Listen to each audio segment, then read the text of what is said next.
Good evening to all. This is Pratima Singh और एक बार फिर आप सभी का हमारे चैनल पोल पाथ पे स्वागत है। तो आज हम लेकर आए हैं विदेशी नीति।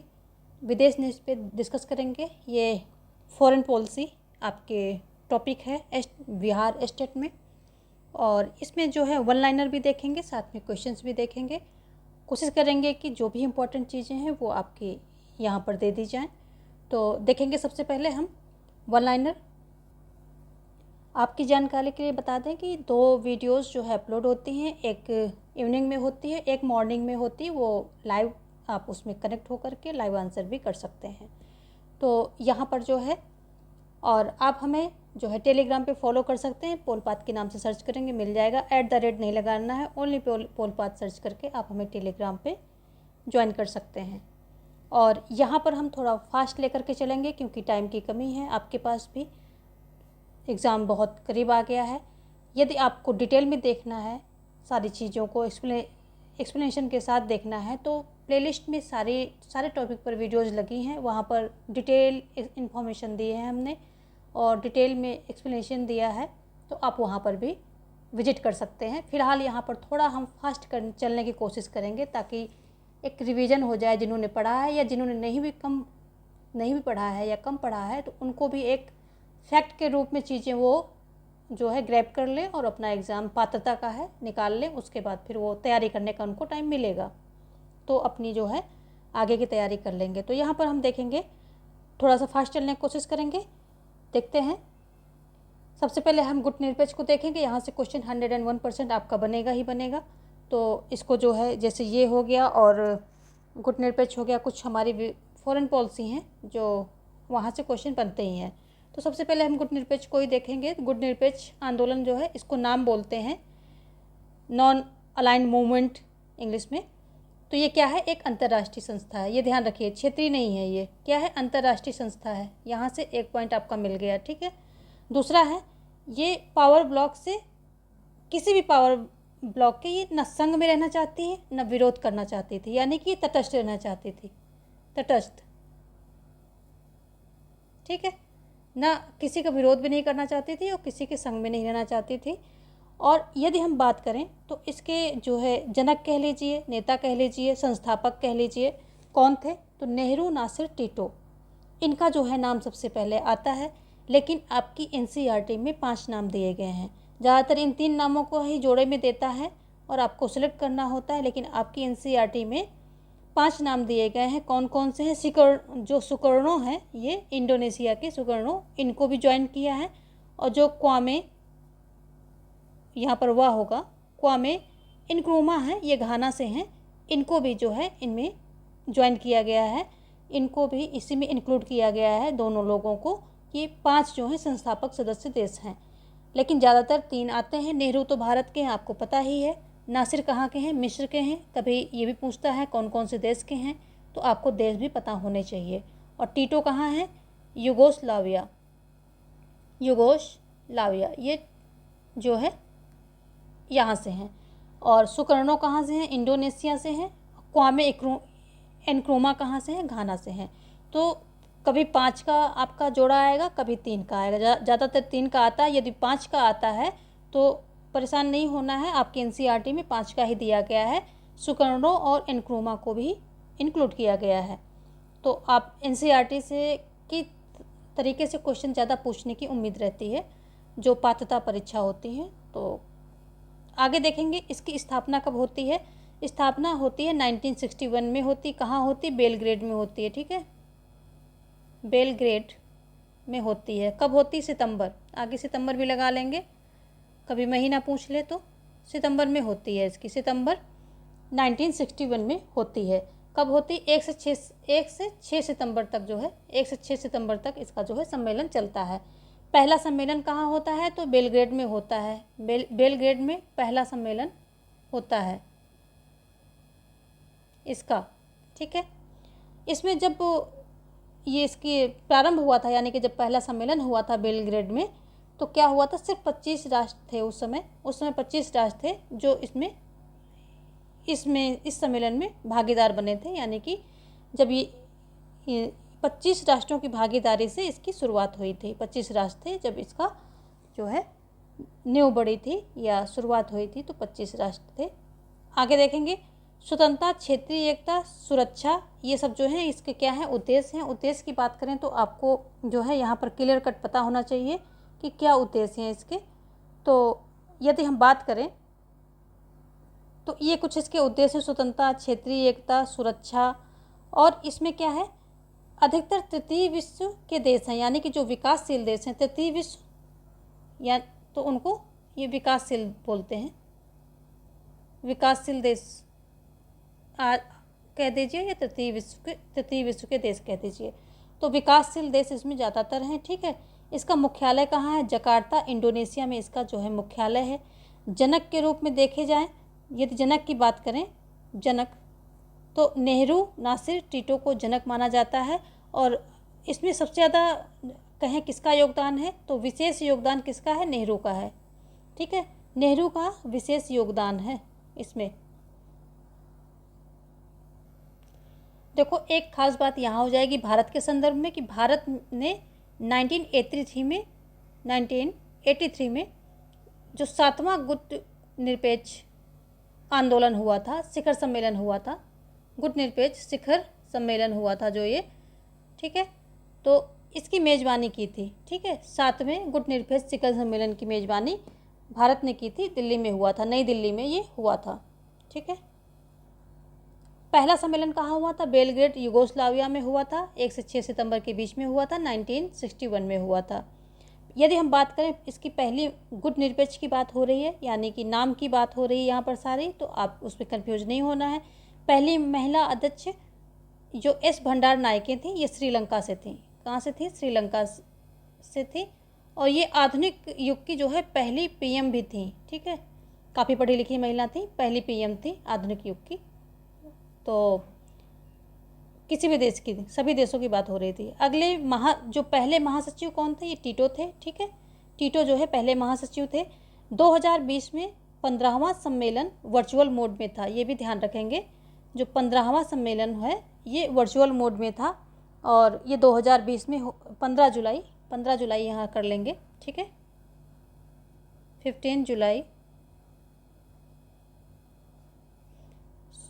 15 जुलाई 2020 में इसका जो है हुआ था वर्चुअल मोड यानी कि ऑनलाइन सम्मेलन हुआ था। ऑनलाइन सब सारे देश जो है मिलकर के बैठक की थी, डिस्कस किया था कोविड-19 के उस पर। तो ये हो गया आपका। अब हम देखेंगे इसकी जो है गुट निरपेक्ष जो आंदोलन है या नाम की कुछ विशेषताएं खास देख लेंगे, तो जो कि पूछ लेते हैं इसकी क्या विशेषताएं, सेंटेंस के रूप में पूछ सकते हैं। तो हम विशेषताएं देखेंगे और शॉर्ट में देखेंगे। विशेषताएं क्या है इसकी? शांतिपूर्ण सह अस्तित्व तथा आपसी सहयोग, ठीक है। शांतिपूर्ण सह अस्तित्व और क्या है? तथा आपसी सहयोग,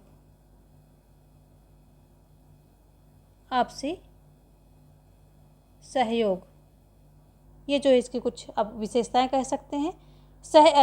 आपसी सहयोग की नीति है, ऐसे कर दें इसको पूरा सेंटेंस, की नीति है ये। शांतिपूर्ण सहअस्तित्व तथा आपसी सहयोग की नीति है, ठीक है। यदि हम बात करें कि जो इसके सिद्धांत क्या हैं, तो हर चीज़ के कुछ ना कुछ सिद्धांत होता है। तो अगर हम सिद्धांतों की बात करें तो वो भी हम शॉर्ट में देख लेते हैं। सिद्धांत क्या है? तो ये हो जाएंगे 5 हैं। इसमें कितने हैं? 5 सिद्धांत हैं।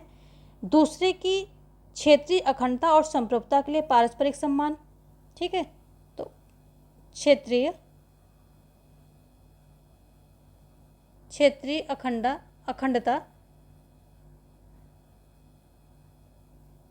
अखंडता एवं क्या हो जाएगा जो पारस्परिक ये और संप्रभुता है, संप्रभुता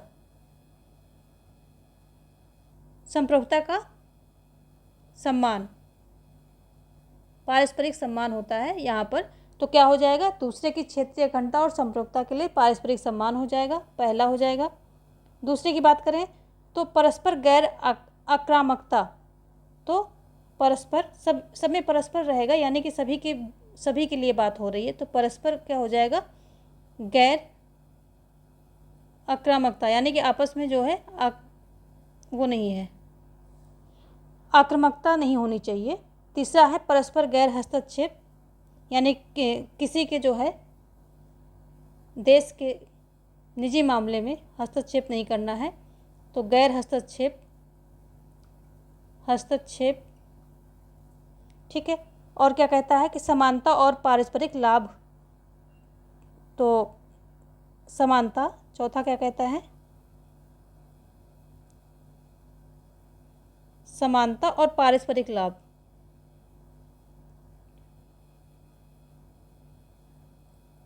पारस्परिक लाभ की बात करता है, आपस में लाभ की बात है।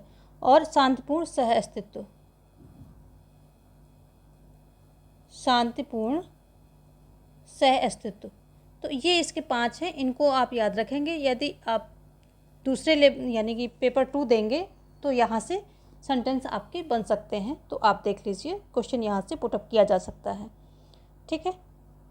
तो ये बातें हमने कर ली। अब हम देखेंगे कुछ क्वेश्चंस देख लेते हैं और छोटा कर लेते हैं। भारत के विश्व दृष्टिकोण पर नेहरू की घोषणा, जो भारत की विदेश नीति है, तो विश्व दृष्टिकोण जो होता है, तो इस पर जो है नेहरू की घोषणा के बारे में कुछ सेंटेंस दिए गए हैं, तो वो आपको देखने हैं कौन से राइट हैं, रॉन्ग है। औपनिवेशिक और आश्रित देशों और लोगों की मुक्ति में हम विशेष रूप से रुचि रखते हैं, ये नेहरू जी ने ऐसा कहा था, उनकी ऐसी थी विदेश नीति। हम नस्लवाद के नाजी सिद्धांत को पूरी तरह से खारिज करते हैं, चाहे कहीं भी और किसी भी रूप में इसका आचरण हो रहा हो, ये भी सही है। हमारी विदेश नीति के स्तंभों में से एक नस्लीय भेदभाव के खिलाफ लड़ना है, तो ये भी सही है, तीनों हैं। इन्होंने जो है ऐसा कहा था कि ये जो रंग भेदभाव और ये औपनिवेशिकता, इन सब के लिए जो है इन्होंने अपनी विदेश नीति में शामिल किया था, और उनकी मुक्ति में काफ़ी ज़्यादा जो है इन्होंने, नेहरू जी ने रुचि ली थी, उनके स्वतंत्र होने में अपनी रुचि दिखाई थी, उसके लिए प्रयास भी किए थे। तो ये सारी चीज़ें सही हैं। यहाँ पर क्या हो, कथन हमारा सी राइट हो जाएगा, तीनों, यानी कि 1 2 3 तीनों सही हो जाएगा। यहाँ पर देखेंगे हम नेक्स्ट क्वेश्चन। अगला क्वेश्चन क्या कह रहा है कि एफ्रो एशियाई देश 5 विचारों वाले पंचशील सिद्धांत पर आधारित एक सामान्य विदेश नीति में एकजुट हैं, तो कौन है। यहाँ 5 विचारों वाले पंचशील सिद्धांत की बात हो रही है, गैर आक्रामकता, अहस्तक्षेप, शांतिपूर्ण, ठीक है। और डी आगे क्या है, ये आपके 3 जो हैं कंफर्म है, फिक्स हैं ये। बाकी डी और ई के स्थान पर निम्नलिखित में से कौन सा आना चाहिए, तो 3 आपको इन्होंने दे दिए, 5 सिद्धांतों में से 3 यहाँ पर दिए गए हैं, 2 यहाँ से आपको निकालना है। किसी देश की संप्रभुता और अखंडता की मान्यता, या पारस्परिक सहकारी व्यापार, या परस्पर आदर, या आतंकवाद के खिलाफ संयुक्त मुकाबला, तो इसमें जो है कौन सा राइट होगा। यहाँ कौन से 2 आपको निकालने हैं, तो वो आप यहाँ देखेंगे नीचे कोट में। क्वेश्चन काफ़ी लंबा है, हम छोटा कर लेते हैं इसको, तो सब कुछ आपको दिख जाए, ठीक है। 3 ऑप्शन ये आपको दिए गए हैं, 2 यहाँ से लेने हैं, तो कौन कौन से हैं, ये पहला और तीसरा, यानी कि जो किसी देश की संप्रभुता और अखंडता की मान्यता, ठीक है, ये। और तीसरा क्या है, परस्पर आदर, जो कि अभी अभी हम किसमें, गुटनिरपेक्ष में पढ़कर आए हैं। तो वही चीज़ें जो हैं, क्योंकि नेहरू, उसमें भी उनका, नेहरू का विशेष योगदान था और सबसे ज़्यादा उन्होंने प्रयास किए थे, तो नेहरू की जो पॉलिसी है, जो नेहरू के विचार हैं, गुटनिरपेक्ष में भी झलकते हैं, और विदेश की नीति में भी, जो भारतीय विदेश नीति है उसमें भी झलकते हैं। तो परस्पर आदर और अखंडता की मान्यता, ये सारी चीज़ें हो जाएंगी। 2 और यहाँ से हो जाएंगे, तो पहला और तीसरा राइट हो जाएगा। यहाँ पर डी और ई के लिए पहला और तीसरा रखना पड़ेगा। देखेंगे नेक्स्ट क्वेश्चन।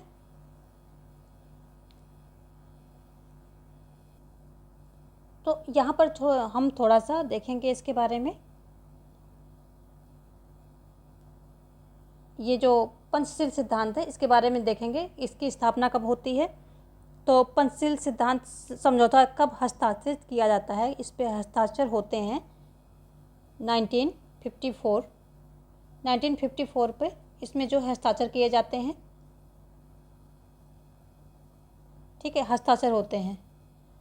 हस्ताक्षर कौन कौन करता है, भारत और चीन के द्वारा इस पे हस्ताक्षर किए जाते हैं। और ये होता क्या है कि इसका मूल उद्देश्य होता है कि दोनों देशों के बीच शांतिपूर्ण और सह अस्तित्व की व्यवस्था कायम हो सके। तो इसका जो उद्देश्य क्या होता है, उद्देश्य शांतिपूर्ण सह अस्तित्व, शांतिपूर्ण सह अस्तित्व की व्यवस्था जो है कायम हो सके, ये इसका जो है मूल उद्देश्य होता है। और पंचशील सिद्धांतों के अंतर्गत 5 सिद्धांत जो हैं शामिल किए गए हैं। कितने? 5। इसीलिए इसको पंचशील बोला गया। तो 5 सिद्धांतों के अंतर्गत हम शॉर्ट में इसको देखेंगे। तो गैर आक्रमण का सिद्धांत अपनाया गया। इसके तहत क्या है कि कोई भी देश एक दूसरे पर आक्रमण नहीं करेगा। तो गैर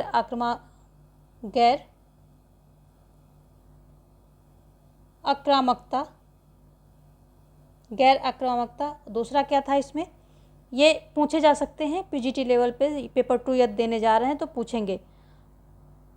और ये जो दोनों देश हैं आंतरिक मामलों में हस्तक्षेप नहीं करेंगे। ये किसी देश का आंतरिक मामला है तो उसमें आंतरिक मामलों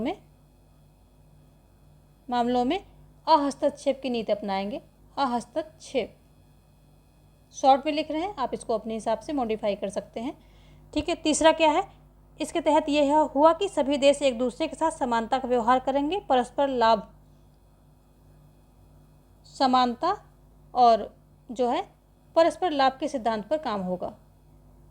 परस्पर लाभ के सिद्धांत पर जो है ये दोनों देश चलेंगे। ठीक है। तीसरा। चौथा क्या है कि इसमें शांतिपूर्ण, वही जो इसके तहत चौथे के तहत सभी देश क्या करेंगे कि ये जो दोनों देश हैं, ये दोनों देश क्या करेंगे कि संप्रभुता और जो क्षेत्रीय अखंडता का परस्पर सम्मान करेंगे। संप्रभुता और जो अखंडता उसका जो है सम्मान करेंगे, परस्पर सम्मान करेंगे। यानी कि दोनों जो है एक दूसरे की जो देश हैं एक दूसरे की संप्रभुता अखंडता का परस्पर सम्मान करेंगे। ये जो बात इसमें कही गई थी। और पांचवा था सबसे महत्वपूर्ण था कि शांतिपूर्ण सह अस्तित्व का जो है यहाँ पर इस्टेब्लिश करने की कोशिश की गई थी। शांतिपूर्ण सह अस्तित्व। तो ये सारी बातें इसकी जो है मेन थी।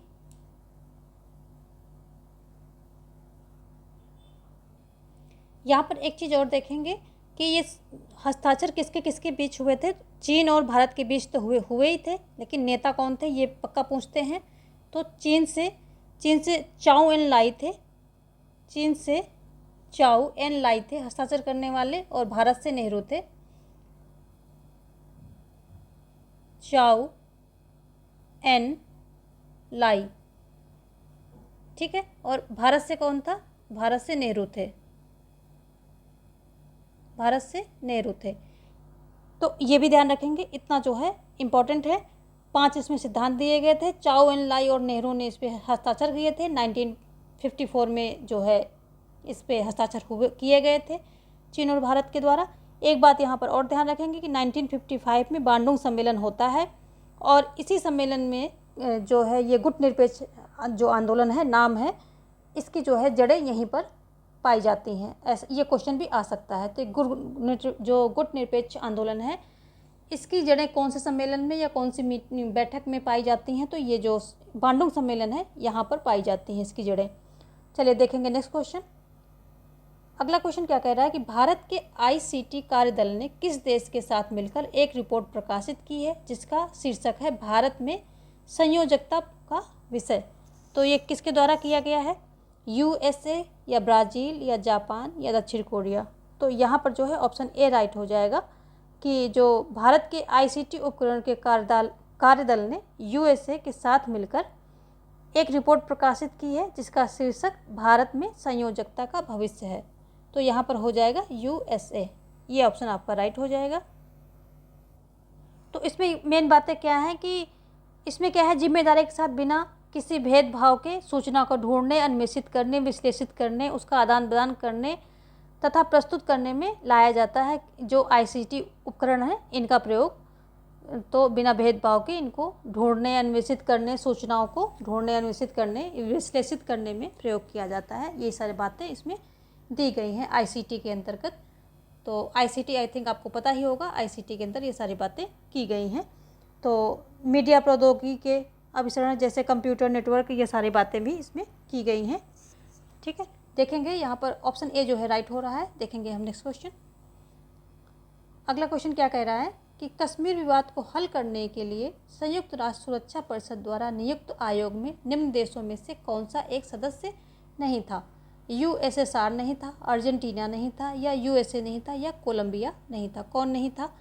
तो यहाँ पर जो है ऑप्शन आपका जो है ए राइट हो जाएगा। यूएसएसआर नहीं था, ऑप्शन ए राइट हो जाएगा। ठीक है, तो ये जब 1947-48 के बाद जब कश्मीर विवाद को सुरक्षा परिषद के सदस्यों मतलब यहाँ पर लाया जाता है सुरक्षा परिषद में, तो इसमें जो है 6 मतलब ये स्थायी सदस्य होते हैं और 6 अन्य सदस्य होते हैं, लेकिन इसमें यूएसएसआर नहीं होता है। इसमें जो है 5 स्थायी सदस्य जिनमें चीन, फ्रांस, ब्रिटेन, अमेरिका और रूस शामिल थे, और 6 जो है अस्थायी सदस्य शामिल किए गए थे। ठीक है, तो यहाँ पर ऑप्शन जो है यूएसएसआर नहीं था, रूस था। चलिए आगे देखेंगे। अगला क्वेश्चन क्या कह रहा है कि भारत नेपाल शांति तथा सुरक्षा की नेपाली माओवादियों ने आलोचना क्यों की? जो भारत नेपाल शांति सुरक्षा ट्रीटी हुई थी, संधि हुई थी 1950 में, इसकी आलोचना नेपाली माओवादियों के द्वारा क्यों की गई? संधि असमान प्रकृति की थी, या नेपाली पहचान का उभार था, या फिर चीन के साथ समदूरी की नीति अपनाई गई, या डी है या सभी? तो यहाँ पर जो है ऑप्शन डी सही हो जाएगा। ये सभी सही हैं। ये जो भारत नेपाल शांति सुरक्षा संधि 1950 में की गई थी, तो ये भारत और नेपाल के बीच में एक रणनीतिक संबंध स्थापित करने की कोशिश की गई थी यहाँ पर इस संधि के द्वारा। और उस समय क्या था कि नेपाली पहचान का उभार आरंभ हुआ था, और चीन के साथ अपनाई गई समदूरी के कारण भारत नेपाल शांति सुरक्षा को असमान प्रकृति की मानते हुए नेपाली माओवादियों ने जो है इसकी कटु आलोचना की थी। तो यहाँ असमान प्रकृति भी थी, नेपाली पहचान का उभार था, और चीन से दूरी बनाई गई थी इसमें। तो ये सभी यहाँ पर राइट हो जाएंगे। देखेंगे नेक्स्ट क्वेश्चन। अगला क्वेश्चन क्या कह रहा है कि निम्नलिखित में से कौन एक विदेश नीति का निर्धारक तत्व तो नहीं है? जनसंख्या, भूगोल, प्राकृतिक संसाधन, कूटनीति। तो कौन सा नहीं है? तो यहाँ पर जो है आपका ऑप्शन ए राइट हो जाएगा। जो ये पहला होता है, किसी भी देश को विदेश नीति के निर्धारक तत्वों में ये देश की भौगोलिक स्थिति, परंपराएं, संस्कृति, आर्थिक विकास, सैनिक बल तथा अंतर्राष्ट्रीय परिस्थितियां, ये सब तत्व गिने जाते हैं, जबकि जनसंख्या जो है नहीं गिनी जाती है। तो ऑप्शन ए यहाँ पर जो है आपका राइट हो जाएगा। देखेंगे नेक्स्ट क्वेश्चन क्या कह रहा है। अगला क्वेश्चन कह रहा है कि 1971 की भारत रूस संधि के समय रूस का राष्ट्रपति कौन था? जब भारत और रूस की संधि हुई थी, जो भारत और रूस की संधि हुई थी, कितनी हुई थी? ये 20 वर्षीय हुई थी, 20 वर्षीय संधि हुई थी। उस समय जो है पूछ रहा है कि रूस का राष्ट्रपति कौन था? स्टालिन थे, गोर्बाचेव थे, या लियो ब्रेजनेव थे, या आंद्रोपोव थे? कौन था इस समय? तो इस समय जो है जो ये लियो ब्रेजनेव थे, यही थे। ऑप्शन सी यहाँ पर राइट हो जाएगा। जब भारत और रूस के साथ जो है 20 वर्षीय संधि होती है, तो उस समय जो है लियो ब्रेजनेव ही कौन थे? राष्ट्रपति थे। कहाँ की? रूस के। और हमारे भारत से कौन थी? इंदिरा। जो इंदिरा थी वो हमारे भारत से थी, इंदिरा गांधी, और ये रूस से, ब्रेजनेव रूस से थे। तो इन दोनों ने जो है क्या किया था कि 20 वर्षीय संधि पर हस्ताक्षर किए थे। देखेंगे नेक्स्ट क्वेश्चन। अगला क्वेश्चन क्या कह रहा है कि 1991 में भारत ने उदारीकरण, निजीकरण और वैश्वीकरण की नीति अपनाई। यह दोई-मोई नामक नवीकरण प्रक्रिया के समान नीति थी, जो डैश यहाँ पर खाली जगह है, देश द्वारा 1986 में अपनाई गई थी। तो कौन से देश के द्वारा? ये जो उदारीकरण, निजीकरण, वैश्वीकरण की नीति भारत द्वारा अपनाई गई, ये दोई-मोई के नाम से जानी जाती। दोई-मोई नामक नाम से जो है किस देश में अपनाई गई? तो ये कंबोडिया है, वियतनाम है, जापान है, या मलेशिया है? तो यहाँ पर ऑप्शन जो है बी आपका राइट हो जाएगा, वियतनाम। जो वियतनाम ने क्या है दोई-मोई नीति कब अपनाई थी? 1986 में अपनाई थी। ठीक है। तो इसे ओपन डोर या खुला द्वार भी आप कह सकते हैं दोई मोई को। और ये क्या है, दोई मोई एक वियतनामी भाषा का शब्द है, ये वियतनामी भाषा का शब्द है। और इसका अर्थ क्या होता है, इनोवेट। ये तो इंग्लिश में देखें तो इसका अर्थ होता है इनोवेट। इनोवेट मतलब नव परिवर्तन, नव परिवर्तन। क्वेश्चन दूसरी जगह से भी पूछ सकता है, ठीक है। नव परिवर्तन इसका मतलब होता है, इनोवेट इंग्लिश में होता है, वियतनाम में अपनाई। और ये वियतनामी वर्ड है, जो दोई मोई है तो कौन सा है, वियतनामी वर्ड है, ये वियतनामी भाषा का शब्द है, ठीक है। चलिए देखेंगे आगे, यहाँ पर बी ऑप्शन सही हो रहा है। नेक्स्ट देखेंगे, भारत के गोवा को पुर्तगालियों के कब्जे से कब मुक्त कराया गया, 1960 में, 61 में, 62 में या 63 में, कब कराया गया ये। तो यहाँ पर जो है 1961 ये राइट आंसर हो जाएगा। ऑप्शन बी आपका जो है राइट हो जाएगा। तो देखिए यहाँ से जो है क्वेश्चन आ सकता है। और ये जो है 19 दिसंबर 1961 में हुआ था। 19 दिसंबर 1961 में क्या किया था कि भारतीय सेना ने ऑपरेशन विजय, कभी ये क्वेश्चन ना आकर के तो आ जाएगा कौन से ऑपरेशन के थ्रू किया था, तो ऑपरेशन विजय के द्वारा, ऑपरेशन विजय इसका नाम था। ऑपरेशन विजय के द्वारा क्या किया था, गोवा और दमन व द्वीप, ठीक है। तो गोवा, दमन, दमन व दीव, इनको जो है आज़ाद किया था, किससे, पुर्तगालियों से, ठीक है। पुर्तगालियों से आज़ाद किया था। और फिर क्या हुआ था कि इनको केंद्र शासित बना दिया था, यानी कि यूटीज बना दिया था, केंद्र शासित प्रदेश बना दिया था। और फिर आगे जा कर के कि 1987 में गोवा 25वां राज्य बन जाता है। कब बन जाता है, 1987 में गोवा 25वां राज्य बन जाता है, ठीक है। 25वां राज्य बन जाता है, तो ये भी आप ध्यान रखेंगे। गोवा कौन सा राज्य बना था, 25वां बना था। चलिए देखेंगे नेक्स्ट क्वेश्चन। अगला क्वेश्चन क्या कह रहा है, ये सभी विदेश नीति से संबंधित क्वेश्चन है और वेरी वेरी इंपॉर्टेंट है। निम्नलिखित में से नेताओं का कौन सा समूह गुट निरपेक्ष आंदोलन के लिए जिम्मेदार है, तो नेहरू, रूजवेल्ट, स्टालिन, इंदिरा गांधी, गोर्बचेव और केनेडी, या नेहरू, नासिर, टीटो, या महात्मा गांधी, लिंकन और माओ। तो देखिए यहाँ 3 का सेट आया है, हमने अभी आपसे बात की थी स्टार्टिंग में कि नेहरू, नासिर, टीटो आएगा, या फिर 5 का आ जाएगा तो सुकर्णो और जो एनक्रोमा होंगे वो भी उसमें इंक्लूडेड हो जाएंगे। तो ज़्यादातर 3 का ही पूछता है, आपकी एनसीईआरटी में 5 का दिया हुआ है। एनक्रोमा एंड जो उसके अलावा जो एनक्रोमा के साथ साथ सुकर्णो को भी वहाँ इंक्लूड किया गया है। तो ऑप्शन यहाँ पर 3 ऑप्शन आपको दिए गए हैं, तो नेहरू, नासिर, टीटो ये सही हो जाएगा। नेक्स्ट देखेंगे, और जो ये गुट निरपेक्ष शब्द है ये नेहरू के द्वारा दिया गया है, ये भी देख लीजिए। गुट निरपेक्ष शब्द किसके द्वारा रचा गया है, दिया गया है, या किसने इसका यूज किया, कुछ भी आ सकता है। तो गुट निरपेक्ष शब्द जो है नेहरू के द्वारा दिया गया है, ये भी आप ध्यान रखेंगे। क्वेश्चन ये भी आ सकता है। आगे क्या है, 1962 के भारत चीन युद्ध के बाद भारत और चीन ने किस वर्ष पूर्ण राजनयिक संबंध बहाल किए थे, तो किस वर्ष किए थे, ये ऑप्शन है आपके सामने, 1976, 78, 75 या 74। कब किए थे इन्होंने, तो इन्होंने जो है किए थे, तो यहाँ पर जो है आपका ऑप्शन ए राइट हो जाएगा, 1976 में, ठीक है। 1976 में जो है कि क्या किया था इन्होंने, चीन के साथ दोबारा जो है स्तंभ शुरू के मतलब संबंध इनके शुरू हुए थे चीन और भारत में।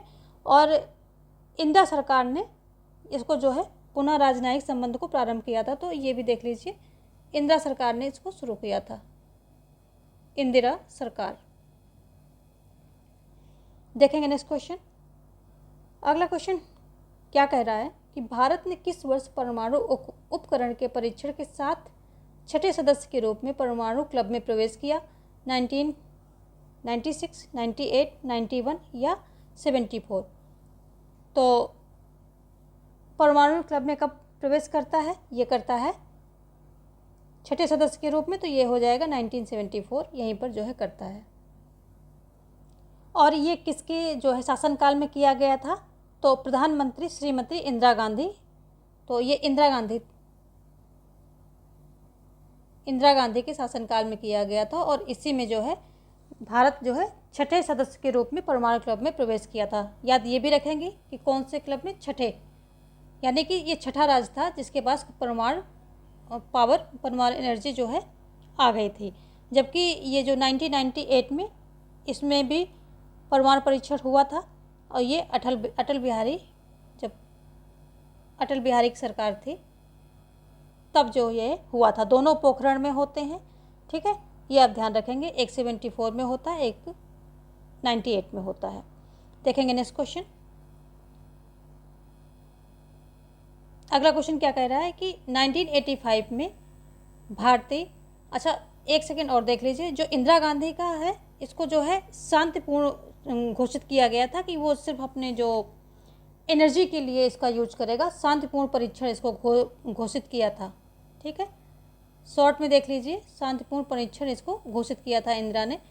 जबकि जो है अटल बिहारी जो परीक्षण किया था तो इन्होंने साफ कर दिया था कि ठीक है हम इसका यूज हथियारों में करेंगे लेकिन प्रथम यूज नहीं करेंगे। ये भी देख लीजिए, ये सब क्वेश्चन बनते हैं यहाँ से। तो प्रथम जो है प्रथम प्रयोग नहीं करेंगे, ऐसा इन्होंने बोला था। प्रथम प्रयोग नहीं करेंगे, जब कोई करेगा तभी करेंगे। प्रथम प्रयोग हमारी तरफ से जो परमाणु हथियार हैं इनका नहीं होगा, ऐसा बोला था। लेकिन इन्होंने ये साफ कर दिया था कि नहीं, हमारा ये शांतिपूर्ण नहीं है, हम हथियारों का भी इस्तेमाल, मतलब हथियारों को भी बनाएंगे। तो ये अटल बिहारी वाजपेयी और इंदिरा गांधी में ये फ़र्क भी था। आगे डेप्थ में जाकर जब पढ़ते हैं थोड़ा और आगे, लेकिन पीजीटी लेवल पे ये क्वेश्चन आ सकता है, इसलिए यहाँ पर बता दिया मैंने। चलिए देखेंगे आगे क्या कह रहा है कि 1985 में भारतीय प्रधानमंत्री ने एशिया में क्षेत्रीय सहयोग के लिए किस संगठन की स्थापना में महत्वपूर्ण भूमिका का निर्वहन किया। तो भारतीय प्रधानमंत्री की बात हो रही है। दक्षिण एशियाई क्षेत्रीय सहयोग संगठन, दक्षिण पूर्व एशियाई राष्ट्रों का संगठन, बंगाल की खाड़ी का आर्थिक सहयोग संघ, या उपर्युक्त सभी। तो यहाँ पर भी आपका जो है ऑप्शन ए राइट हो जाएगा, दक्षिण एशियाई क्षेत्रीय सहयोग संगठन। ऑप्शन ए यहाँ पर राइट हो जाएगा। इसको जो है सार्क के नाम से भी जाना जाता है, सार्क के नाम से भी इसको हम जानते हैं, ठीक है। कभी ऐसे पूछ ले तो भी आप ध्यान रखेंगे, सार्क। दक्षिण एशियाई क्षेत्रीय सहयोग संगठन में भारत ने जो है महत्वपूर्ण भूमिका निभाई थी, ठीक है। अगर हम सार्क की बात करें तो इसमें 8 देश हैं, ठीक है, 8 देश हैं और ये एक क्षेत्रीय सहयोग संगठन है, तो ये भी ध्यान रखिएगा। यहाँ पर दिया हुआ जैसे कि क्षेत्रीय सहयोग संगठन है, तो ये भी ध्यान रखना। अंतर्राष्ट्रीय मत करके आ जाना, अगर वहाँ पर ऐसा क्वेश्चन दे दिया जाए तो अंतर्राष्ट्रीय नहीं है ये और राष्ट्रीय भी नहीं है, क्या है, क्षेत्रीय सहयोग संगठन है। 8 देश हैं इसमें और इसकी स्थापना 8 दिसंबर 1985 को होती है। तो कभी डेट भी पूछ लेता है तो आप इसको जो है 8 दिसंबर कर देंगे, 8 दिसंबर, ठीक है। 8 दिसंबर 1985 में जो है इसकी स्थापना होती है और इसके संस्थापक सदस्यों में भारत, पाकिस्तान, बांग्लादेश, श्रीलंका, नेपाल, मालदीव और भूटान शामिल हैं। और 2007 में 14वें शिखर सम्मेलन जो कि नई दिल्ली में हुआ था उसमें जो है अफगानिस्तान 8वां सदस्य इसका बन चुका है। तो ठीक है, तो इसके सदस्य देख लेते हैं फटाफट हम। भारत, पाक, बांग्ला, भारत हो गया, पाक हो गया, बांग्ला हो गया, श्रीलंका और कौन सा है फिर आ जाएगा, नेपाल, मालदीव, भूटान, नेपाल, मालदीव, भूटान कितने हुए, 1 2 3 4 5 6 7, यस 7वां। और 8वां कौन है, 8वां है अफगानिस्तान, ठीक है। ये कब जुड़ता है, जो 14वां शिखर सम्मेलन होता है, 14वां शिखर सम्मेलन होता है, कहाँ होता है ये, नई दिल्ली में होता है। ये भी ध्यान रखेंगे कि कभी क्वेश्चन यहीं से आ जाए कि नई दिल्ली में 14वां शिखर सम्मेलन कहाँ हुआ, तो नई दिल्ली में हुआ, यानी कि भारत में हुआ, भारत ने इसकी मेज़बानी की, ठीक है। तो 14वां शिखर सम्मेलन जो कि नई दिल्ली में हुआ था, इसी में जो है ये 8वां बन जाता है। अफगानिस्तान 2007 में इसके साथ जुड़ जाता है, ठीक है। 2007 में अफगानिस्तान जुड़ जाता है किस में, जो है ये सार्क में, सार्क का सदस्य बन जाता है 2007 में और 14वें शिखर सम्मेलन में। और ये 8वां सदस्य है, ये भी ध्यान रखेंगे, ठीक है। और इसका मुख्यालय बात कर ले, सार्क का मुख्यालय कहाँ है, तो मुख्यालय है इसका काठमांडू, मुख्यालय कहाँ है? काठमांडू। काठमांडू। और काठमांडू कहाँ है? नेपाल में है। ठीक है, कभी नेपाल पूछ ले तो गड़बड़ मत कर देना। चलिए देखेंगे नेक्स्ट क्वेश्चन। अगला क्वेश्चन क्या कह रहा है कि 1961 में बेलग्रेड सम्मेलन में कितने अफ्रीकी एशियाई राष्ट्रों ने हिस्सा लिया था?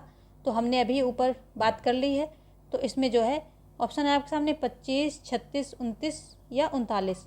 तो टोटल जो है 25 देशों ने इसमें जो है हिस्सा लिया था। 1961 में हुआ था सितंबर में, और 25 राष्ट्रों से इसकी शुरुआत हुई थी। ठीक है, यहाँ पर हो गया। देखो एक आता है मैकमोहन रेखा।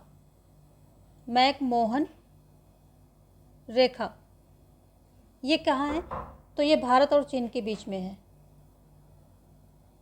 भारत और चीन के मध्य ये रेखा है। ठीक है,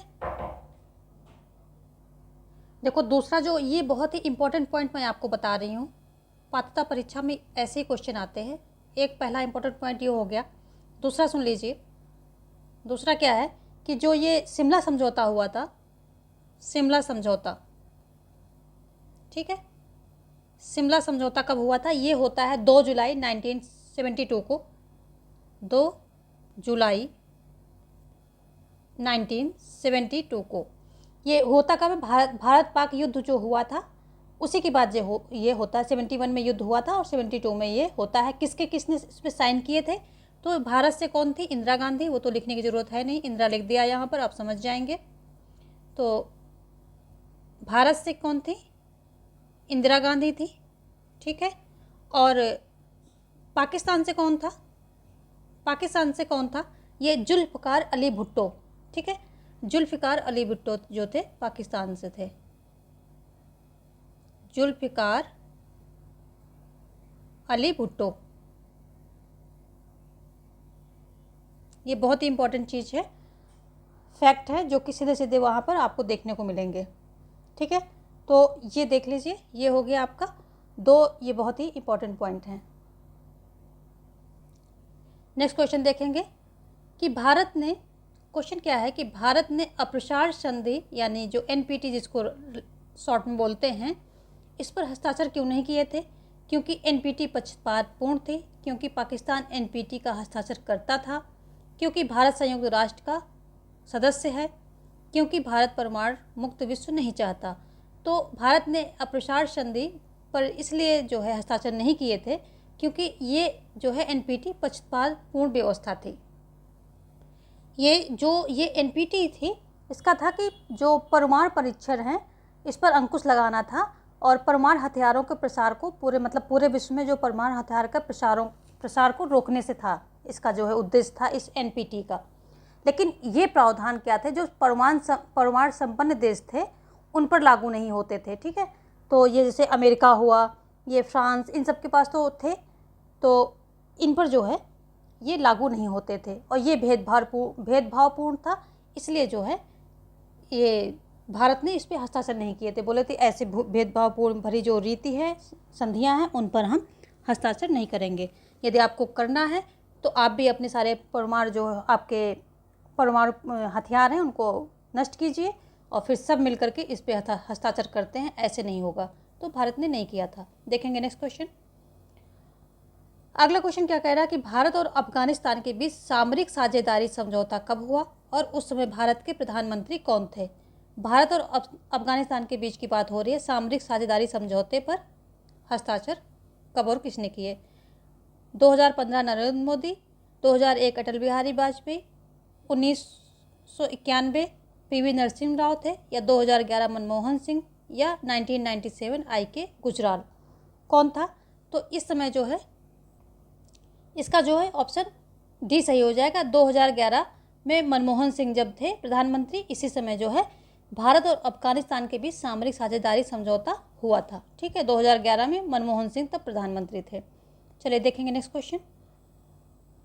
अगला क्वेश्चन क्या कह रहा है कि प्रक्षेपास्त्र प्रौद्योगिकी नियंत्रण अभिशासन के संबंध में तथ्यपूर्ण कथन को पहचानिए। इसे 1987 में G7 देशों द्वारा बनाया गया। यह एक संधि नहीं बल्कि सदस्य देशों के मध्य अनौपचारिक राजनीतिक साझेदारी है। तीसरा है कि भारत इस अभिशासन का सदस्य नहीं है। चौथा है यह उन वस्तुओं एवं प्रौद्योगिकियों के निर्यात को नियंत्रित करता है जो जनसंहार के आयुधों की वाहक प्रणालियों में योगदान कर सकती हैं। तो यहाँ पर आपको जब बताना है कौन सा ऑप्शन जो है यहाँ पर राइट है। तो यहाँ पर क्या होगा, सी, ऑप्शन सी राइट हो जाएगा। भारत इस अभिशासन का सदस्य नहीं है, बाकी सभी जो है राइट है। 3 सेंटेंस इसके राइट हैं। देखेंगे अगला क्वेश्चन क्या कह रहा है कि भारत की विदेश नीति को नेहरूवादी दृष्टिकोण निम्नलिखित में से कौन सी गलत विशेषता है। अगर नेहरूवादी दृष्टिकोण से देखें तो भारत की विदेश नीति में कौन सी गलत विशेषता है। गुटनिरपेक्षता ने भारत को पूर्व पश्चिम के संघर्ष से दूर रखा।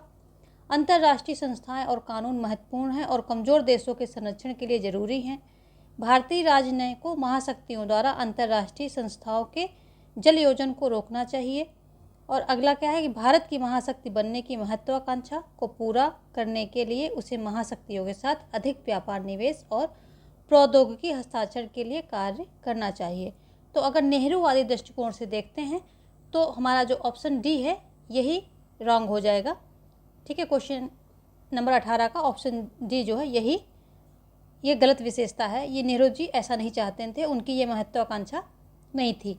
ठीक है, बाकी ये तीनों सेंटेंस जो है नेहरूवादी विदेश नीति के अकॉर्डिंग ही हैं। देखेंगे नेक्स्ट क्वेश्चन। अगला क्वेश्चन क्या कह रहा है कि निम्नलिखित में कौन सी गुजराल सिद्धांत की प्रमुख विशेषता है। दक्षिण पूर्व एशियाई राज्यों के साथ संबंधों को मजबूत करना, दक्षिण एशिया के छोटे पड़ोसी देशों के साथ संबंधों को सुधारने में परस्पर लाभ की मांग नहीं करना, दक्षिण एशियाई राज्यों के साथ द्विपक्षीय संबंधों को मजबूत करना और पाकिस्तान के साथ संबंधों को सुधारना।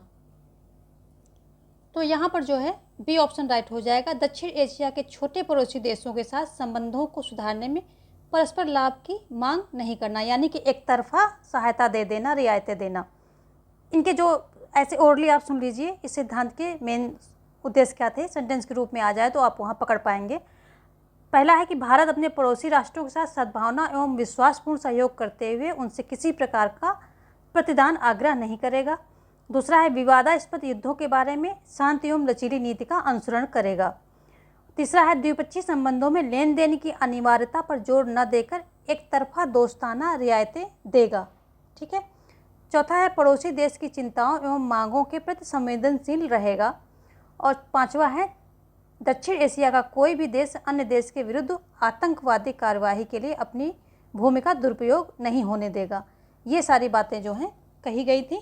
इसमें ये है कि लाभ की मांग नहीं करना, परस्पर लाभ की मांग नहीं करना, यहाँ पर एक ये राइट हो जाएगा। देखेंगे नेक्स्ट क्वेश्चन। अगला क्वेश्चन क्या है कि ऐसे कौन से कारक थे जिन्होंने भारत को अपनी पश्चिम एशिया नीति के भाग के रूप में इजराइल के साथ 1948 से 1991 तक अच्छे संबंध बनाए रखने से वंचित रखा। और नीचे जो आपके कोड दिए गए हैं उनमें से आपको करना है। तो पहले सेंटेंस पढ़ लेते हैं। भारत देश में बड़े मुस्लिम समुदाय को नाराज नहीं करना चाहता था। भारत सोवियत संघ और साम्यवादी गुट से अच्छे संबंध रखना चाहता था।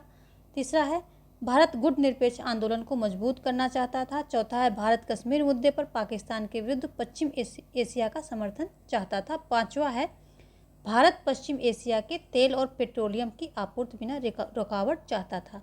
तो यहाँ पर कौन सा जो है ऑप्शन राइट है वो आपको बताना है। क्वेश्चन और थोड़ा सा छोटा कर लेते हैं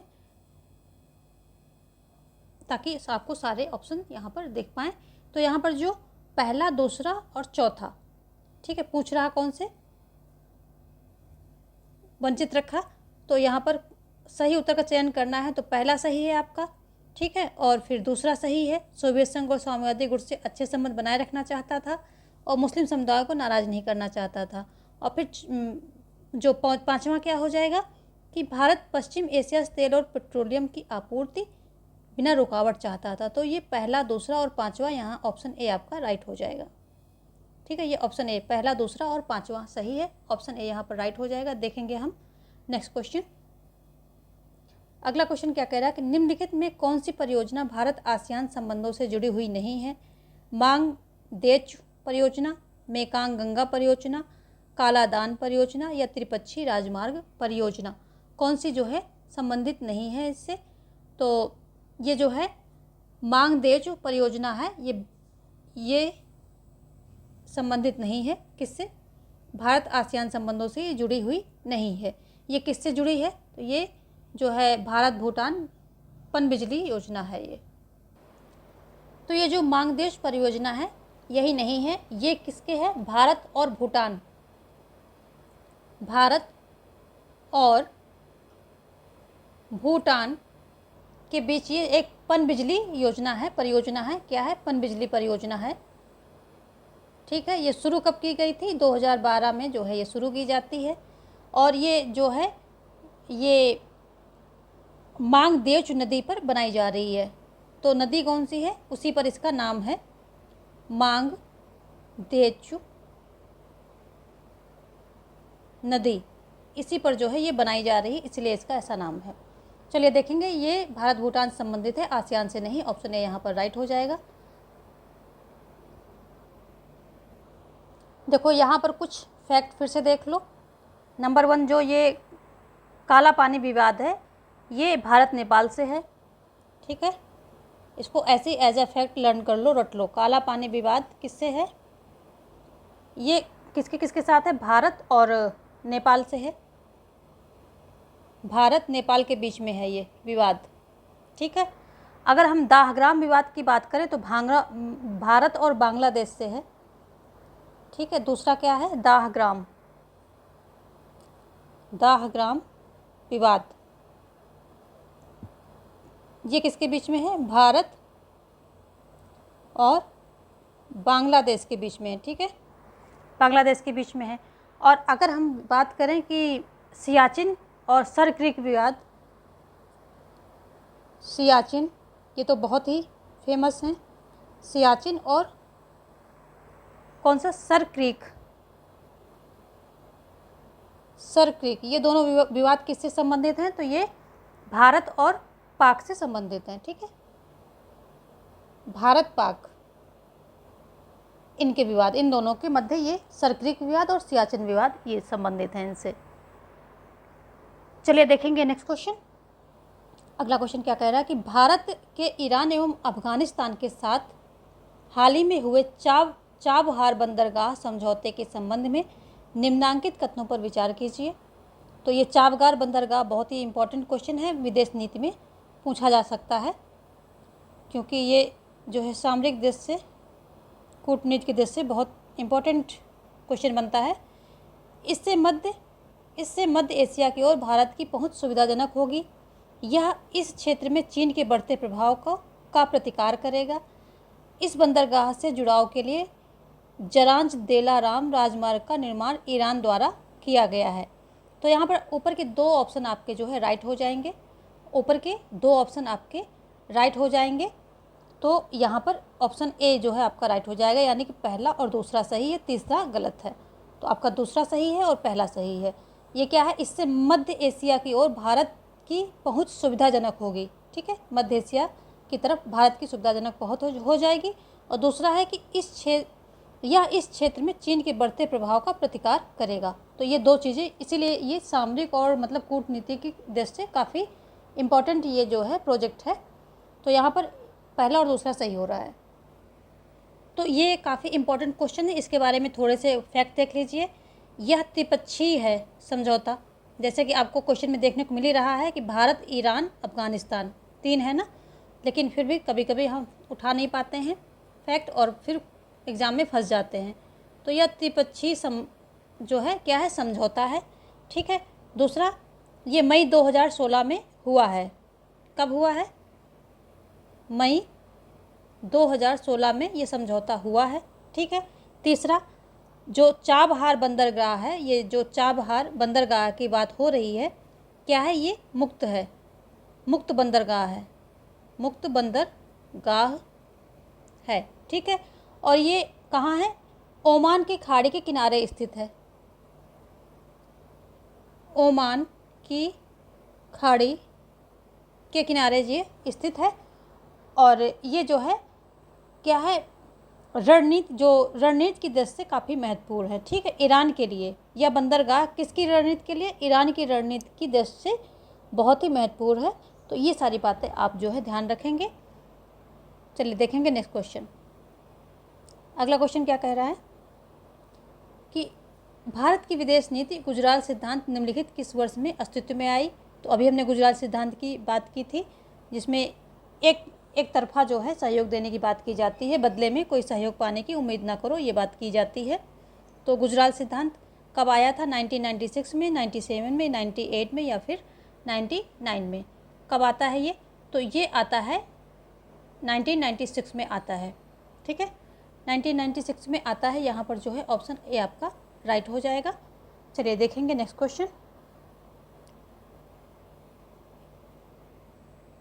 देखो, ये गुजराल सिद्धांत 1996 में तो आता है, लेकिन क्या है, नाम इसका गुजराल, उस समय गुजराल सिद्धांत इसका क्यों पड़ा? क्योंकि गुजराल जो थे उस समय आई के गुजराल विदेश मंत्री थे। ठीक है, जो आई के गुजराल हैं, आई के गुजराल, जब ये सिद्धांत आता है तो क्या थे? ये विदेश मंत्री थे, विदेश मंत्री थे, ये भी ध्यान रखेंगे, विदेश मंत्री थे। ठीक है, आई के गुजराल उस समय विदेश मंत्री थे। और अगर इस सिद्धांत का निचोड़ देखा जाए तो क्या था कि भारत अपने छोटे पड़ोसी देशों के साथ एक तरफा मदद करेगा और बदले में उनसे कुछ अपेक्षा नहीं करेगा, ये इसका निचोड़ है। तो आप ध्यान रखेंगे इसको। 1996 में आता है, आई के गुजराल उसमें विदेश मंत्री थे, तो जो है तब ये आता है। ठीक है, 1996 में। चलिए देखेंगे नेक्स्ट क्वेश्चन। अगला क्वेश्चन, भारत की विदेश नीति की प्रमुख विशेषता क्या है? शांति की नीति, शांतिप्रिय साधनों की नीति, पंचशील या उपर्युक्त सभी? तो जो 24 का है ये डी हो जाएगा, क्योंकि इसमें पंचशील भी आता है, शांतिप्रिय साधनों का, ये शांतिप्रिय अस्तित्व चाहता है तो ये भी है, और शांति की नीति, ये शांति की नीतियों पर ध्यान देता है। तो ये जो है सारी ही चीज़ें इसमें आ जाती हैं भारत की विदेश नीति में। देखेंगे नेक्स्ट क्वेश्चन। अगला क्या कह रहा है कि निम्नांकित में से कौन सा भारत की विदेश नीति का उद्देश्य नहीं है? साम्राज्यवाद का विरोध, नस्लवादी भेदभाव का विरोध, सीटों की सदस्यता का समर्थन, उपनिवेशवाद का विरोध। तो जो ये है, इसमें ऑप्शन सी जो है ये राइट हो जाएगा, क्योंकि सीटों की सदस्यता का समर्थन ऐसा कुछ इसकी विदेश नीति में नहीं है, जबकि साम्राज्यवाद का विरोध, नस्लवादी भेदभाव, उपनिवेशवाद, इन सब का विरोध जो है भारत की विदेश नीति करती है। नेक्स्ट देखेंगे कि निम्न में कौन सा विदेश नीति के निर्धारकों में सम्मिलित नहीं किया जा सकता है? तो ऐतिहासिक परंपराएं, आर्थिकी, अंतर्राष्ट्रीय न्यायालय या राष्ट्रीय हित। तो भारत की विदेश नीति की बात हो रही, जो भारत की विदेश नीति के निर्धारक हैं, किसको सम्मिलित नहीं किया जाएगा? तो ऐतिहासिक परंपराएं आएंगी, आर्थिकी भी आ जाएगी, राष्ट्रीय हित भी आएगा क्या नहीं? तो ये जो अंतर्राष्ट्रीय न्यायालय है यही नहीं आएगा। ऑप्शन सी आपका राइट हो जाएगा। अगला क्वेश्चन क्या है कि वैदेशिक नीति वैदेशिक संबंधों का सारभूत तत्व है, या किसने कहा है? हाल्स्टी ने कहा, या डॉक्टर महेंद्र कुमार ने कहा, या जे.आर. चाइल्ड ने कहा, या नार्थेज ने कहा है? किसके द्वारा जो है ये सेंटेंस कहा गया है? तो ये चाइल्ड्स के द्वारा ये सेंटेंस कहा गया है, चाइल्ड्स। ऑप्शन सी यहाँ पर राइट हो रहा है। देखेंगे नेक्स्ट क्वेश्चन। अगला क्वेश्चन क्या कह रहा है कि आसियान और चीन के मध्य एक समग्र आर्थिक सहयोग समझौते पर कब हस्ताक्षर किए गए? 2000 में, 2002 में, 2004 में या फिर 2006 में? आसियान और चीन के मध्य की बात हो रही है, कब हस्ताक्षर हुए हैं? तो ये हुए हैं 2002 में। ऑप्शन बी जो है यहाँ पर राइट हो जाएगा। 28 क्वेश्चन का आंसर बी जो है राइट हो जाएगा। देखेंगे नेक्स्ट क्वेश्चन। अगला क्वेश्चन क्या कह रहा है कि निम्न में कौन सा सही नहीं है? राज्य व्यवस्था में सुरक्षा का द्वंद्व एक महत्वपूर्ण विरोधाभास है।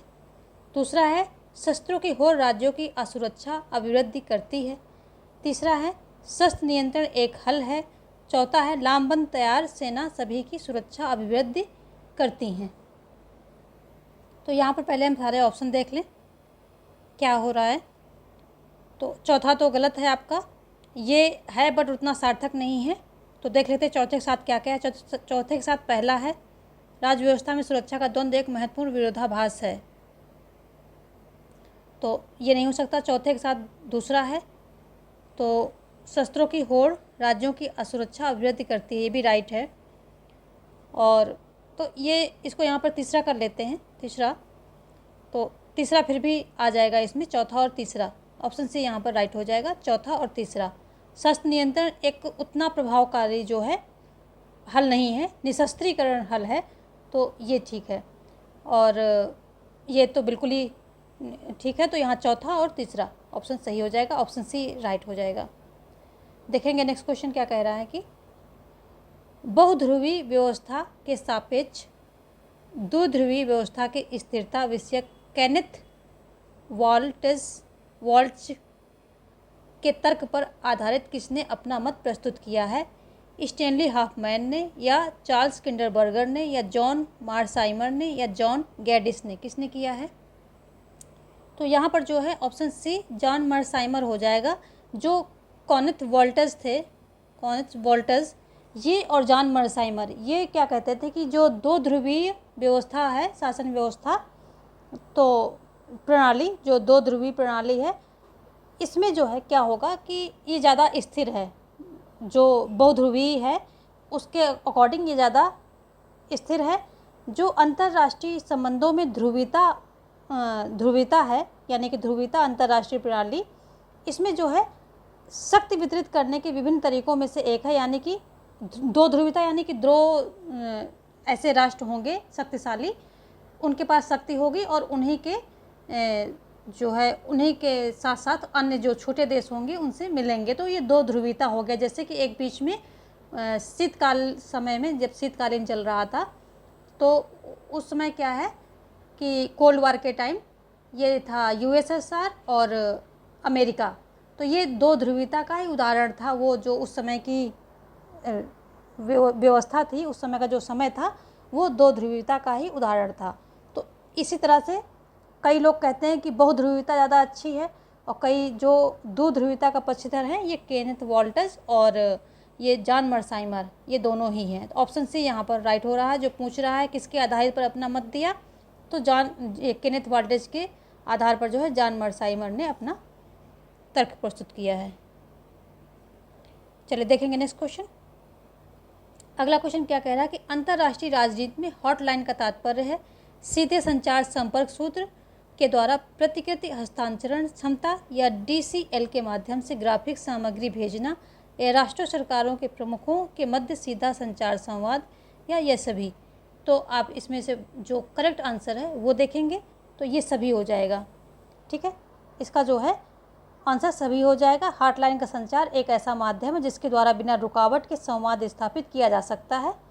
ठीक है, और वर्तमान समय में अंतर्राष्ट्रीय स्तर पर संवाद हेतु एक सशक्त माध्यम बन गया है ये हॉटलाइन जो है। तो ऑप्शन यहाँ पर जो है डी सही हो जाएगा। आगे देखेंगे स्टार वॉर प्रोग्राम का संबंध किस देश से है? USA से है, इंग्लैंड से है, रूस से है, या फिर फ्रांस से है? किससे है? तो ये USA से है। ऑप्शन ए जो है यहाँ पर राइट हो जाएगा। ज़्यादा हम एक्सप्लेन नहीं करेंगे अभी, ये आपके पास टाइम की कमी है, तो ऐसे फैक्ट की तरह ही इसको लेते जाइए। स्टार वॉर प्रोग्राम का संबंध किससे है? USA से है। USA जो है इसी से इसका संबंध है। ठीक है, देखेंगे नेक्स्ट क्वेश्चन। अगला क्वेश्चन क्या कह रहा है कि द्वितीय विश्व युद्ध के उपरांत विश्व का स्वरूप हो गया था एक ध्रुवीकरण, द्विध्रुवीकरण, बहुध्रुवीकरण और या ढीला ध्रुवीकरण। ढीला ध्रुवीकरण कैसा हो गया था? तो द्वितीय विश्व युद्ध के बाद क्या था, कोल्ड वार का टाइम चल रहा था, और उस समय जो है विश्व का स्वरूप कैसा था? दो ध्रुवीकरण हो गया था। अभी अभी हम बात कर रहे थे, तो वही चीज़ यहाँ आंसर निकल के आ गया। एक जो है USSR एक ध्रुव था, दूसरा ध्रुव था कौन था? ये अमेरिका। ठीक है, तो दो ध्रुवीकरण हो गया था पूरे विश्व का, और जिसमें कि जो है ये गुट निरपेक्ष आंदोलन इसी के चलते चलाया गया कि हम किसी भी ध्रुव में जो है किसी भी एक शक्ति पावर के अंडर में नहीं जाएंगे। कुछ देशों ने जो है अपना गुट निरपेक्ष आंदोलन भी चला दिया था। आगे देखेंगे किस विचारक ने अंतर्राष्ट्रीय राजनीति को शक्ति के लिए संघर्ष बताया है? किसने बताया है? क्विंसी राइट ने, चार्ल्स स्लाइस्टर ने, या मॉर्गनथाउ ने, या जॉर्ज कैटलिन ने? तो जो ये मॉर्गनथाउ महोदय हैं, मॉर्गनथाउ यहाँ पर लिख देते हैं, मॉर्गनथाउ, इन्होंने जो है अंतर्राष्ट्रीय राजनीति को शक्ति के लिए संघर्ष बताया है। ठीक है, और इनकी पुस्तक क्या है? पॉलिटिक्स एमंग नेशन, ये इनकी पुस्तक का नाम है। चलिए देखेंगे, ऑप्शन सी यहाँ पर राइट हो जाएगा। नेक्स्ट देखते हैं। अगला क्वेश्चन क्या कह रहा है कि निम्न में से कौन खेल सिद्धांत का समर्थक नहीं है? Thomas Schelling, Martin Shubik, Charles Max Clerland या एच रैफा। तो यहाँ पर जो है चार्ल्स मैक्लेलैंड जो हैं ये नहीं है खेल सिद्धांत के समर्थक, और जो थॉमस सेलिंग है, मार्टिन सुबिक हैं, एच रैफा, ये सभी जो हैं समर्थक हैं। खेल सिद्धांत के बारे में आपको पता होगा, ये जो है ये अंतर्राष्ट्रीय जो राजनीति है इसमें इसका उपयोग होता है।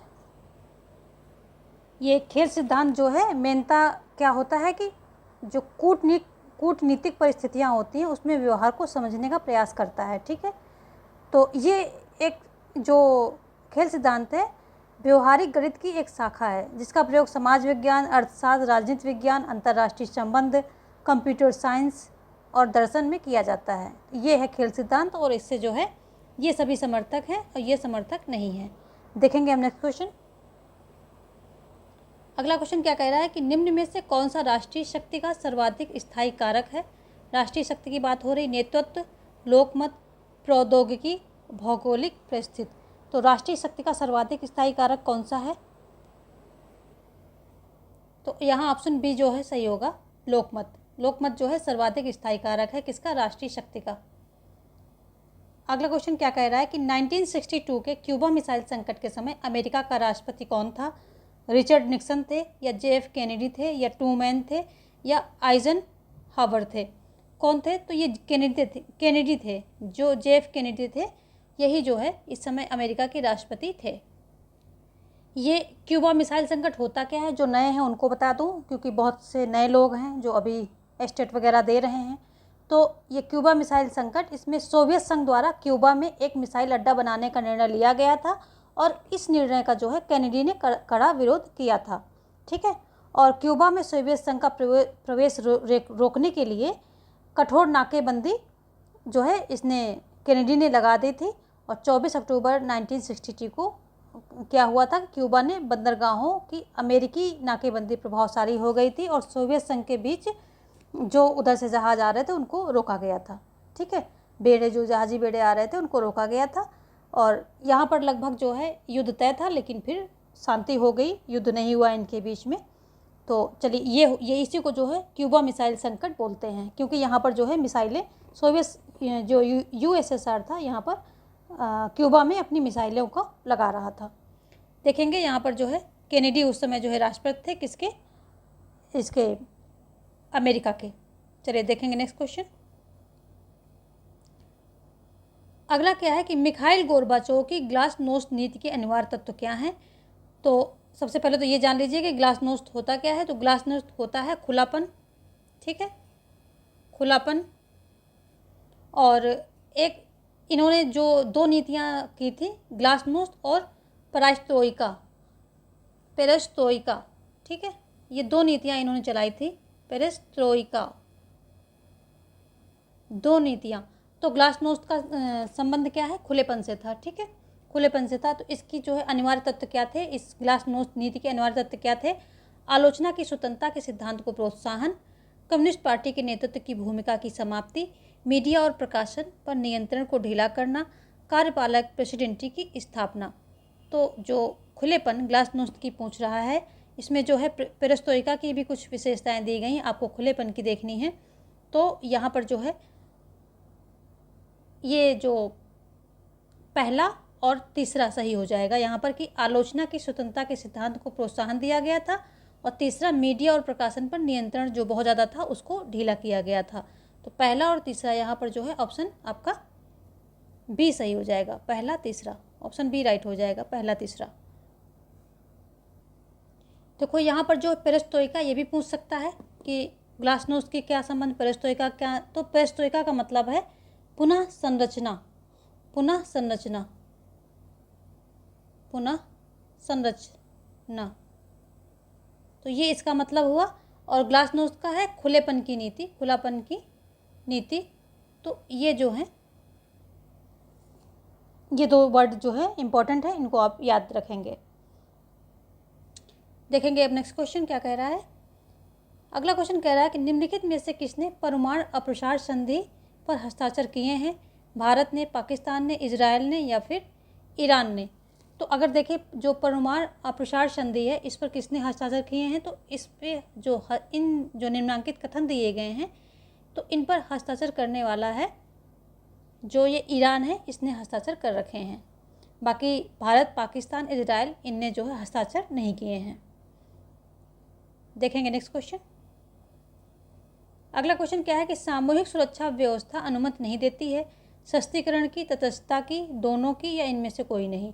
तो जो सामूहिक सुरक्षा व्यवस्था ये किसकी, तटस्थता की अनुमति नहीं देती है। ठीक है, इसका मतलब क्या होता है कि अगर एक पर आक्रमण तो सब पर आक्रमण माना जाएगा। जो भी इस व्यवस्था में सम्मिलित हैं, इंक्लूडेड हैं, तो अगर उनमें से किसी एक पर आक्रमण होता है, कोई करता है, तो सब पर आक्रमण माना जाएगा और सब मिलकर के जो है उसका मुकाबला करेंगे जिस देश ने आक्रमण किया है। तो इस व्यवस्था के अंदर जो भी देश हैं वो तटस्थ नहीं रह सकते हैं। यानी कि एक पर आक्रमण हुआ, उस पर हुआ चाहे नहीं हुआ, उसके समूह पर किसी पर आक्रमण हुआ है तो उसको घुसकर उसमें जो है जो वार होगी, जो भी लड़ाई झगड़ा होगा उसमें उसको सम्मिलित होना पड़ेगा, वो तटस्थ नहीं रह सकता है। तो अनुमति किसकी नहीं देता है, तटस्थ रहने की अनुमति नहीं देता है। यानी कि आपको इन्वॉल्व होना पड़ेगा, इन्वॉल्व होइए इसमें। देखेंगे नेक्स्ट क्वेश्चन। देखो इसका क्या है, जो सामूहिक सुरक्षा संयुक्त राष्ट्र जो यूनाइटेड नेशन है उसके द्वारा अपनाई गई है, उसका डिफरेंस थोड़ा सा मीनिंग डिफरेंट होता है। इसका अर्थ होता है कि अंतर्राष्ट्रीय शांति को भंग करना। अगर कोई देश ऐसा कार्य कर रहा है कि किसी तर्क को आधार पर जो है हिंसा के मार्ग को उसने अपनाया है, तो इसका मतलब ये लिया जाएगा कि अंतर्राष्ट्रीय शांति है उसको वो भंग कर रहा है और उसे विश्व समुदाय के विरुद्ध अपराध माना जाएगा। ठीक है, उसे विश्व समुदाय के विरुद्ध अपना अपराध माना जाना चाहिए और इस कारण अपराधी को दंड देने के लिए सभी समान रूप से रुचि रखेंगे और प्रतिबद्ध होंगे। सभी को रुचि रखना चाहिए, प्रतिबद्ध होना चाहिए। अतः सामूहिक सुरक्षा क्या होती है कि सफल संचालन के लिए जो सामूहिक सुरक्षा है उसकी सफलता के लिए जो तटस्थता है इसकी अनुमति जो है नहीं देता है। तो दो तरह से सामूहिक सुरक्षा होती है। जब कुछ देशों के बीच में होती है आपस में तो उसे कहते हैं कि एक पर आक्रमण सब पर आक्रमण, जैसे कि नाटो ने किया है। लेकिन एक सामूहिक सुरक्षा यूएनओ के द्वारा अपनाई गई है जो कहता है कि अगर कोई देश किसी तर्क पर या किसी आधार पर आकर के जो है ऐसे अपराध करता है, यानी कि हिंसा का प्रयोग करता है कोई भी आधार बना करके, तो ऐसे में वो अंतर्राष्ट्रीय शांति को भंग कर रहा है और उसे जो है विश्व समुदाय के विरुद्ध अपराध माना जाना चाहिए और ऐसे में सभी मिलकर के उसका विरोध करें। और यही और ऐसे सामूहिक सुरक्षा में क्या है, तटस्थता को नहीं माना जाएगा, तटस्थता की अनुमति नहीं दी जाएगी। तो ये थोड़ा सा अंतर है जो यूएनओ के द्वारा और नाटो के द्वारा ली गई सामूहिक सुरक्षा, इन दोनों में ये अंतर है। नाटो के द्वारा एक पर आक्रमण सब पर आक्रमण और यूएनओ के द्वारा क्या हो जाएगा कि यदि कोई ऐसे अपराध कर रहा है तो ये पूरा जो विश्व समुदाय है उसको मिलकर के उसका रोकना चाहिए और कोई तटस्थ नहीं रह सकता है। चलिए देखेंगे नेक्स्ट क्वेश्चन। अगला क्वेश्चन क्या कह रहा है, कौन सा देश सेंटो का सदस्य नहीं है? यूएसए नहीं है, यूके नहीं है, तुर्की नहीं है या पाकिस्तान नहीं है। तो अगर सेंटो की बात करें तो ये क्या है, केंद्रीय संधि संगठन है। सेंटो क्या है, केंद्रीय संधि संगठन है। इसकी स्थापना कब होती है? 1955 में होती है। ठीक है, 1955 में इसकी स्थापना होती है। इसका पूरा नाम है सेंट्रल ट्रीटी ऑर्गेनाइजेशन ना, सेंट्रल यहाँ इतना हो जाएगा, फिर ट्रीटी ऑर्गेनाइजेशन लिख देते हैं, सेंट्रल ट्रीटी ऑर्गेनाइजेशन, ये इसका नाम है। ठीक है, और केंद्रीय संधि संगठन है। पूछ ले क्या है, तो ये केंद्रीय संधि संगठन है, केंद्रीय संधि संगठन है, ये भी आप ध्यान रखेंगे। और इसमें जो है अगर देखें कि ईरान, इराक, पाकिस्तान, तुर्की, यूनाइटेड किंगडम ने मिलकर के इसकी स्थापना की थी और इसका मुख्यालय कहाँ है? अंकारा में जो है इसका मुख्यालय है। ठीक है, और इसे बगदाद की संधि एवं मध्य पूर्व संधि के नाम से भी जाना जाता है। तो आप ये सुन लें, इसे बगदाद की संधि या मध्य पूर्व संधि के नाम से भी जाना जाता है, ये भी आप ध्यान रखेंगे सेंटो को। और इसका उद्देश्य पूरे मध्य पूर्वी भाग को साम्यवाद प्रभाव से दूर रखना था। तो इसमें जो है कौन शामिल नहीं हुआ? तो ये जो आपका यूएसए है ऑप्शन ए, ये राइट हो जाएगा, ये शामिल नहीं था। और इसके बारे में ये सारी जो है इन्फॉर्मेशन हो गई। अंकारा में इसका मुख्यालय है, ठीक है। इसे जो है बगदाद की संधि के नाम से भी जाना जाता है, या मध्य पूर्वी संधि, उसके मध्य पूर्व संधि के नाम से भी जाना जाता है, बगदाद या मध्य पूर्व, इन दो संधि से भी इसको जाना जाता है। चलिए देखेंगे नेक्स्ट क्वेश्चन। अगला क्वेश्चन क्या कह रहा है कि निम्नलिखित में से किसे अंतर्राष्ट्रीय कानून का जन्मदाता माना जाता है? जीन बोदा को, ह्यूगो ग्रोशियस, यहाँ ग्रोशियस होगा, ग्रोशियस को, मैकियावली को, उपर्युक्त में से कोई नहीं। तो जो ये ह्यूगो ग्रोशियस हैं, इन्हीं को अंतर्राष्ट्रीय कानून का जन्मदाता माना जाता है। ये बाह्य संप्रभुता के जनक कहे जाते हैं, संप्रभुता के जनक हैं ये, ठीक है। जबकि आंतरिक संप्रभुता की बात करें तो कौन है? गार्नर हैं। और ये क्वेश्चन जो है इम्पॉर्टेंट है, इसको हल्के में मत ले लेना। जो अंतर्राष्ट्रीय कानून के जन्मदाता कौन है? ये हैं ग्रोशियस, ठीक है। इनकी बुक देख लें, on the law of war and peace book है इनकी, कौन सी? On the law of war and peace, ये इनकी पुस्तक का नाम है। और अंतर्राष्ट्रीय विधि क्या होती है? राष्ट्र राज्यों के मध्य लागू होने वाली विधि होती है। और ये जो घरेलू विधि होती है, यानी कि जो अपने एक राज्य की, यानी कि जैसे भारत की विधियां हैं, तो घरेलू या राष्ट्रीय कह सकते हैं, राष्ट्रीय विधि से अलग होती है अंतर्राष्ट्रीय विधि। कानून, विधि क्या है? कानून है। ये इनकी पुस्तक है, ठीक है। ये इनकी पुस्तक किसको? ह्यूगो ग्रोशियस की पुस्तक है। देखेंगे नेक्स्ट क्वेश्चन। निम्नलिखित में से कौन राष्ट्रीय हित को विश्व राजनीति का अंतिम और निर्णायक तत्व मानता है? राष्ट्रीय हित को मार्गेनथाउ मानते हैं, वीवी हाइक मानते हैं, जोसेफ फ्रैंकल मानते हैं, या पॉल शिवरी मानते हैं? तो कौन मानते हैं? ये जो है, जो मार्गेनथाउ महोदय हैं, यही मानते हैं। ये जो है राष्ट्रीय हित को सबसे सर्वोपरि देते हैं। जो अंतर्राष्ट्रीय राजनीति है उसमें तो सबसे ऊपर किसको रखते हैं? राष्ट्रीय हित को रखते हैं मार्गेनथाउ महोदय। यहाँ ये सही हो जाएगा। इनकी पुस्तक की बात करें तो पॉलिटिक्स अमंग नेशन इनकी पुस्तक है, वो भी बहुत इंपॉर्टेंट है, आप नोट डाउन कर लेंगे। निम्न में से किसका संबंध शीत युद्ध से नहीं है? फुलटन भाषण, ट्रूमैन सिद्धांत, मार्शल योजना, या उपर्युक्त में से कोई नहीं? तो यहाँ पर जो है ऑप्शन डी हो जाएगा, उपर्युक्त में से कोई नहीं। यानी कि ये सभी जो हैं शीत युद्ध से संबंधित हैं। फुलटन भाषण भी, ट्रूमैन सिद्धांत भी, मार्शल योजना भी। मार्शल योजना में 1948 से 52 द्वितीय विश्व युद्ध जो हुआ था, उसके बाद 1948 से 52 के बीच में पश्चिमी यूरोप के आर्थिक पुनर्निर्माण का जबरदस्त जो है इसमें प्रयास किए गए थे संयुक्त राज्य अमेरिका के द्वारा, ठीक है। ट्रूमैन सिद्धांत की यदि हम बात करें तो इसमें जो है ये कहा गया था कि इसके द्वारा जो ये ट्रूमैन थे, ये अमेरिकी राष्ट्रपति, तो इन्होंने ऐसा बोला था कि कहीं पर भी अगर ऐसा कुछ होता है कि जहाँ पर शांति को भंग हो रहा है, भंग की जा रही, संसार में कहीं भी शांति को भंग करने वाला कोई भी आक्रमण, तो उस पर जो है अमेरिका उसे सुरक्षा संकट समझेगा और उसे रोकने का पूरा प्रयास करेगा। तो ये साम्यवाद को विरोध के नाम पर इन्होंने जो है ऐसा बोला था, ठीक है। तो आगे देखेंगे, ये जो फुलटन भाषण है, फुलटन भाषण क्या कहता है कि ये भी जो है यही फुलटन भाषण से ही बल्कि शीत युद्ध का आरंभ माना जाता है। 5 मार्च 1946 को ये जो है इंग्लैंड के प्रधानमंत्री विंस्टन चर्चिल ने कहा था कि हमें तानाशाही क्या है कि हमें जो है तानाशाही के फलस्वरूप जो है हमें तानाशाही के एक स्वरूप के स्थान पर दूसरे स्वरूप की स्थापना रोकनी चाहिए, ऐसा इन्होंने बोला था। तो ये सारे जो है शीत युद्ध से संबंधित हैं। देखेंगे नेक्स्ट क्वेश्चन। अगला क्वेश्चन क्या कह रहा है कि संयुक्त राज्य अमेरिका और भूतपूर्व सोवियत संघ के संदर्भ में देतांत यानी कि जो डेटेंट का तात्पर्य क्या है? परस्पर शत्रुता, दोनों के मध्य तनाव में शिथिलता, परस्पर अविश्वास, या प्रतिस्पर्धा कौन सा है? तो ये वही है जब शीत युद्ध के समय, जो शीत युद्ध का एक प्रकार से दौर चल रहा था, उसी समय की ये बात है। तो यहाँ पर आपसे ये देतांत का जो है अर्थ पूछा जा रहा है, इसका तात्पर्य क्या है? तो ये ऑप्शन बी हो जाएगा कि दोनों के मध्य तनाव में शिथिलता।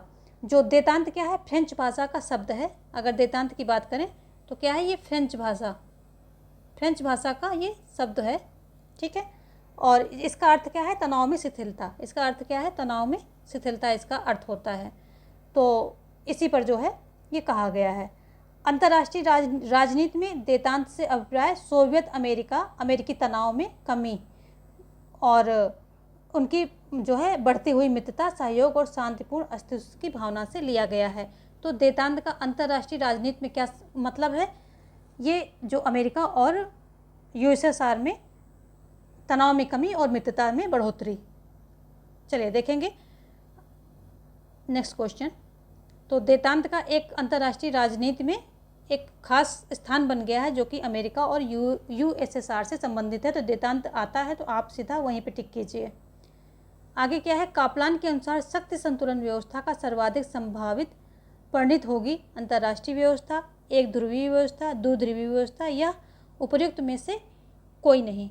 तो यहाँ पर जो है कापलान के अनुसार क्या है कि द्विध्रुवीय व्यवस्था सर्वाधिक संभावित परिणत होगी। ऑप्शन सी यहाँ पर राइट हो जाएगा। तो इन्होंने जो है द्विध्रुवीय व्यवस्था को सबसे अच्छा बताया, यानी कि सर्वाधिक संभावित परिणत होगी, ठीक है। शक्ति संतुलन व्यवस्था जो है सर्वाधिक संभावित परिणत होगी, कौन सी, द्विध्रुवीय व्यवस्था होगी। और इसको भी इन्होंने दो भागों में डिवाइड किया गया है, दो रूप बताए हैं, शिथिल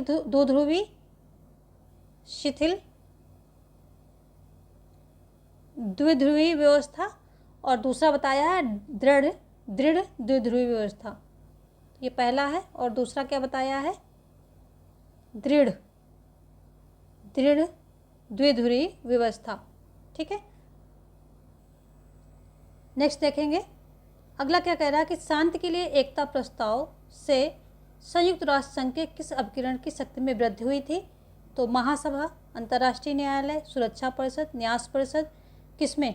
तो सबसे पहले तो ये जान लीजिए कि संयुक्त राष्ट्र संघ के 6 जो हैं मेन अंग होते हैं और उसमें से पूछ रहा है ये कि एकता प्रस्ताव जब पारित हुआ, शांति के लिए एकता प्रस्ताव पारित होने से कौन से अभिकरण में वृद्धि हुई।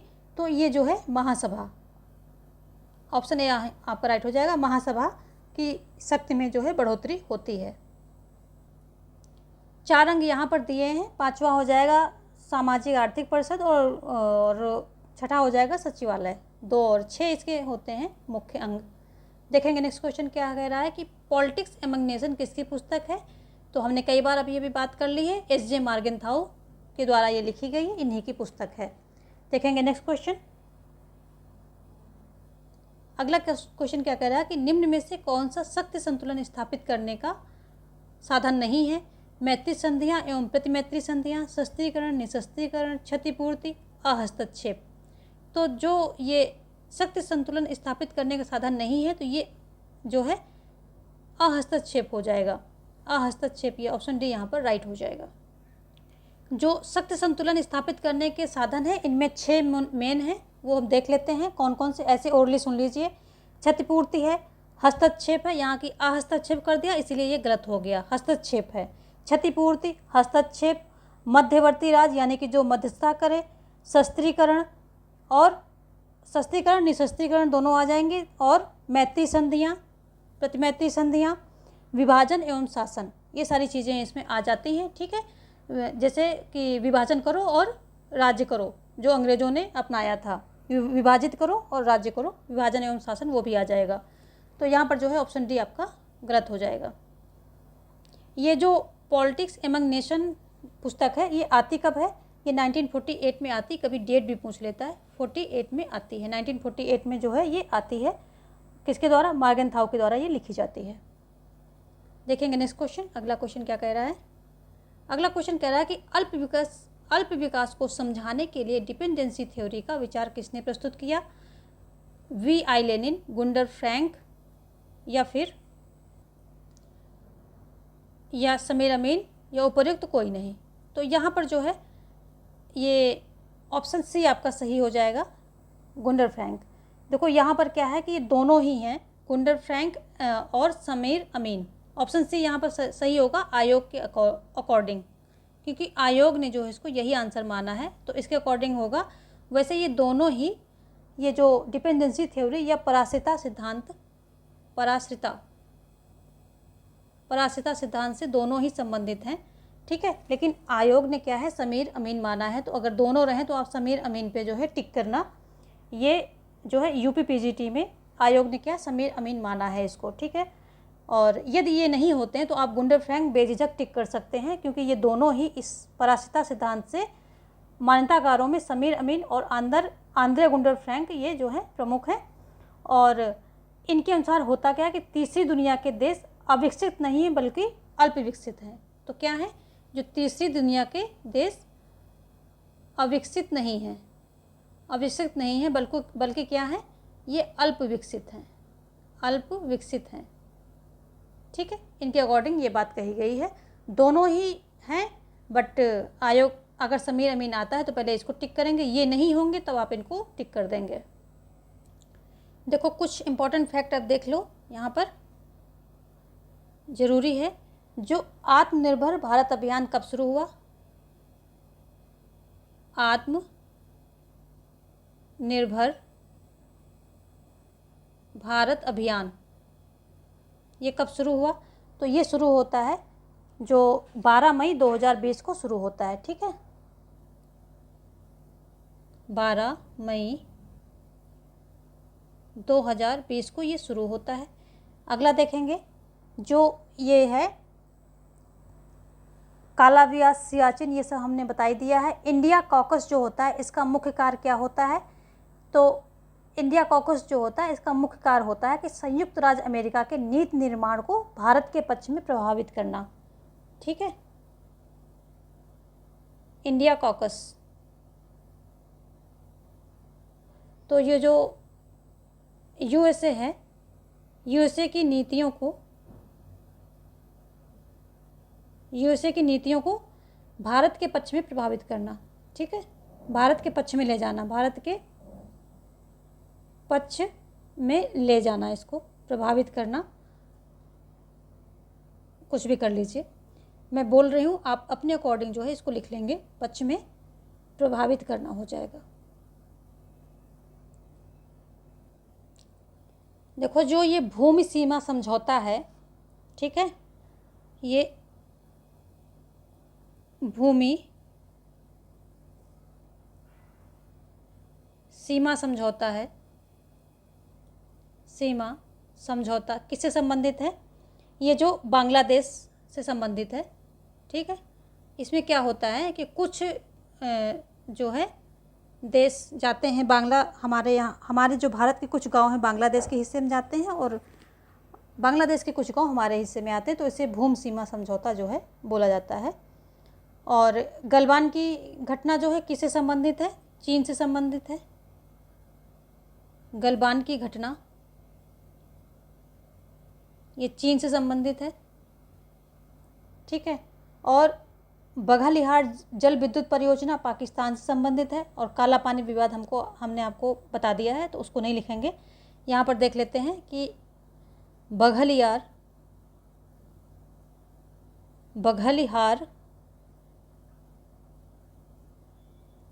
जल विद्युत परियोजना ये किससे संबंधित है? तो ये पाकिस्तान से संबंधित है,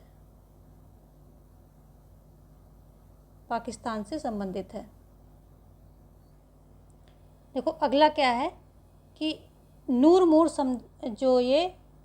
द्वीप और चकमा शरणार्थी विवाद है। नूरमूर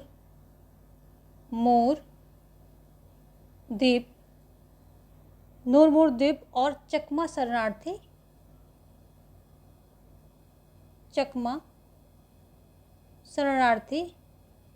विवाद किससे संबंधित है?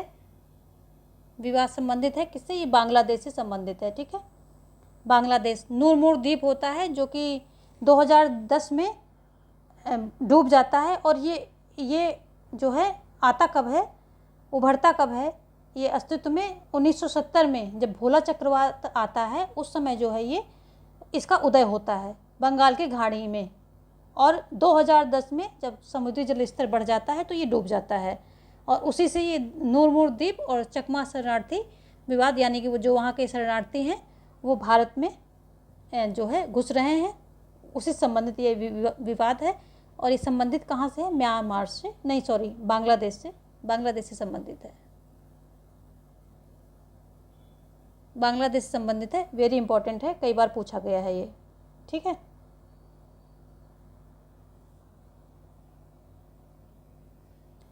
नेक्स्ट देखेंगे कुछ थोड़ा सा और एक दो फैक्ट देख लेते हैं। जो ये सिंधु जल समझौता होता है, सिंधु जल समझौता होता कब होता है?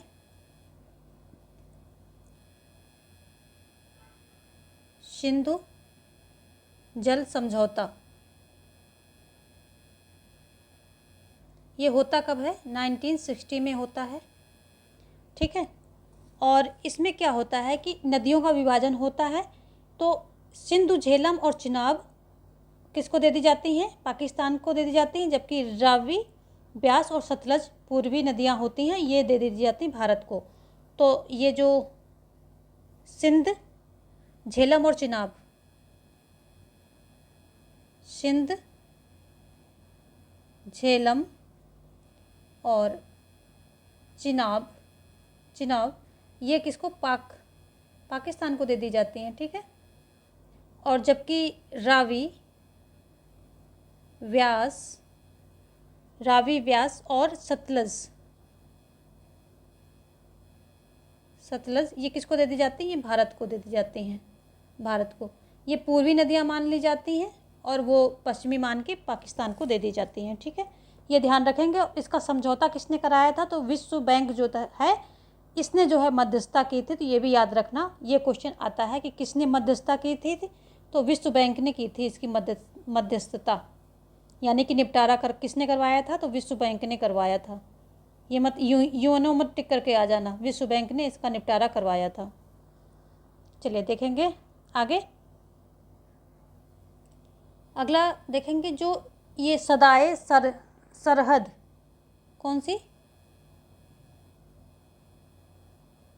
सदाए सरहद जो दिल्ली लाहौर बस सेवा शुरू की गई थी, तो ये कब शुरू की गई थी? 19 फरवरी 1999 में शुरू की गई थी। 19 फरवरी 1999 में किसके द्वारा? अटल बिहारी वाजपेयी के द्वारा ये शुरू की गई थी। तो ये आप ध्यान रखेंगे। ये क्या है? बस सेवा है। बस सेवा कहाँ पे शुरू की गई थी? ये जो तत्कालीन अटल बिहारी वाजपेयी के द्वारा इन्होंने जो है शुरू किया था, और यही भारत पाकिस्तान के बीच में ये शुरू की गई थी, ठीक है। देखेंगे तीस्ता नदी जल विवाद किसके बीच में है? तो तीस्ता नदी जल विवाद जो भारत और बांग्लादेश के बीच में है, ये भी याद रखेंगे, कई बार पूछा जाता है। तीस्ता नदी जल विवाद किसके बीच में है? ये भारत और बांग्लादेश के बीच में ये विवाद चल रहा है।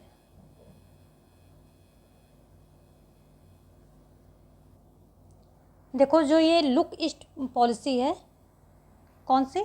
Look east policy, look east policy ये कब शुरू की गई थी? तो ये जो है शुरू की गई थी 1991 में।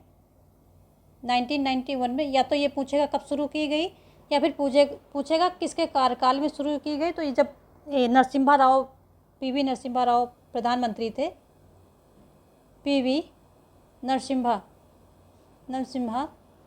के कार्यकाल में, यानी कि जब ये पीएम थे उस समय जो है शुरू की गई। और इन्हीं के समय में जो लिबरलाइजेशन, प्राइवेटाइजेशन एंड ग्लोबलाइजेशन, यानी कि एलपीजी, उदारीकरण और वैश्वीकरण, ये जो नीति आई थी, ये भी इन्हीं के टाइम पे आई थी। तो ये नरसिम्हा राव जो इन दोनों से जुड़े हुए हैं। कुछ यहाँ पर देख लेते हैं थोड़ा सा, क्या है? ताशकंद एग्रीमेंट कब होता है? 1966 में। शिमला एग्रीमेंट कब होता है? 1972 में। लाहौर एग्रीमेंट कब होता है? 1999 में। और आगरा एग्रीमेंट कब होता है? 2001 में होता है।